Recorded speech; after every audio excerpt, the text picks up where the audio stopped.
Are you a feminist?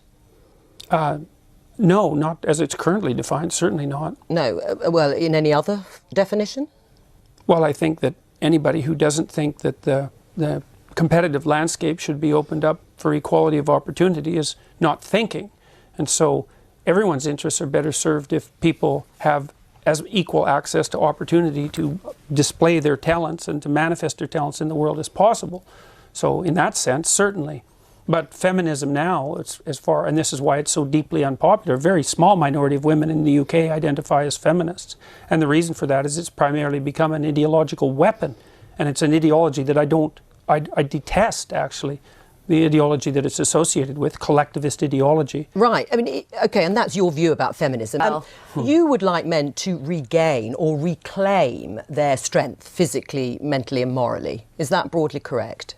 I would say morally, fundamentally, but I think the other things go along with that. Right, and if that But it isn't men precisely who I'm speaking to. It's people. I'm a clinical psychologist. I'm actually interested in individuals, and I'm interested in their fortification against tragedy. You know, every time I do an interview, the interview is always political. It's always political. The fundamental news that's important about what I'm doing isn't the political element. And the people who talk to me don't talk politically. They say they've watched my lectures. But part of it is that I think for a lot of people the kind of personal does become the political. Or the political becomes the personal. Yeah, and I think in terms of in this situation, a lot of people are wrong, because primarily what's happening is people are watching my lectures, and as a consequence, their lives are improving dramatically. Oh, I'm sure they are. I'm sure people are have had a huge conversion after, and they're much happier once they've been. It's not a conversion. But what I would like to do is kind of almost.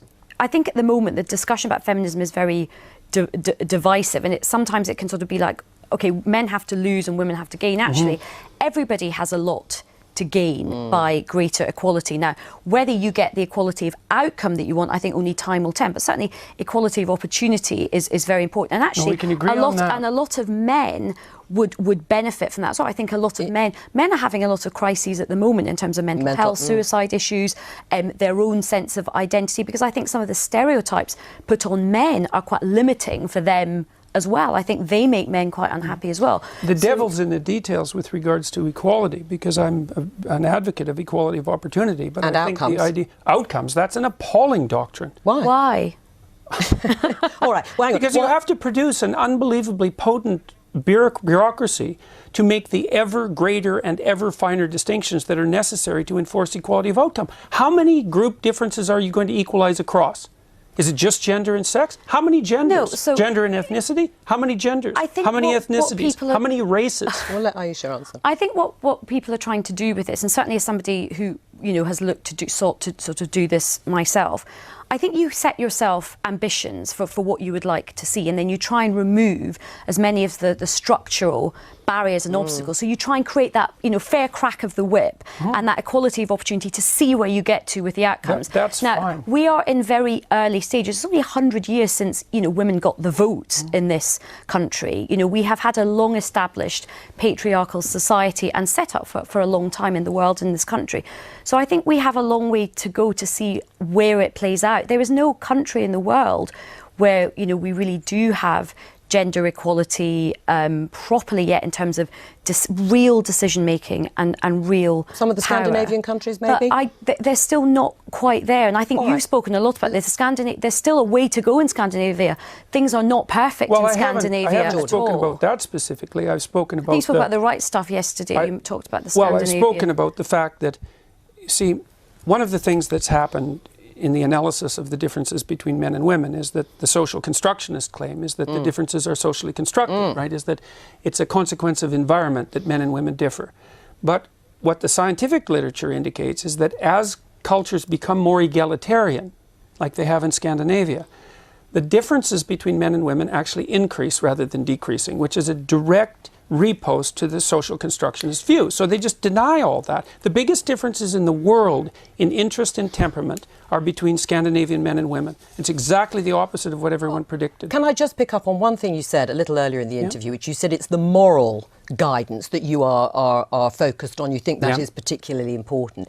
How do you square that with the behaviour of perhaps arguably, you know, a prominent alpha male president of the United States, Donald Trump, when his behaviour, I mean, he is accused of having an affair with a porn star when his wife was pregnant. How does that fit with morally reclaiming? Well, you know, I would say that was rather clearly immoral. Right. Yeah, but you would still, not to be a target for emulation. But you still would have voted for him over Hillary Clinton as an identity politics. I mean, it's just how none do of that you was on the table, and I said I might have voted for him on a whim. That's But you also did say you started out feeling quite close to Hillary Clinton. Can I just come on the very quickly, because we've got to move on. In a way, I don't care what Trump does in terms of his private life, but what I don't have is him stopping or potentially stopping other women having agency over their reproductive rights, and lots of men taking those decisions. It's all about where the moral outrage lies, and what's more morally outrageous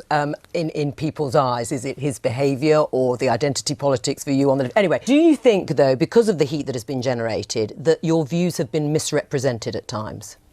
Oh, definitely, but that's, you know, that's part and parcel of the process. I did take a very forceful stance, let's say, against some of the excesses of the radical left-wingers, and it's in their best interest to paint me as somehow a figure of the extreme right, because then I don't have to be contended with. But, I mean, it's easy for people's views to be oversimplified in a very large public debate. Do you think a trans woman is a real woman? I don't really like the way those questions are formulated. You know, I don't know what that means. What do you mean, a real woman? Well, I'm asking you, in your mind, you know, it depends what you think a real woman is, but do you think a trans woman is a woman? No. Why not?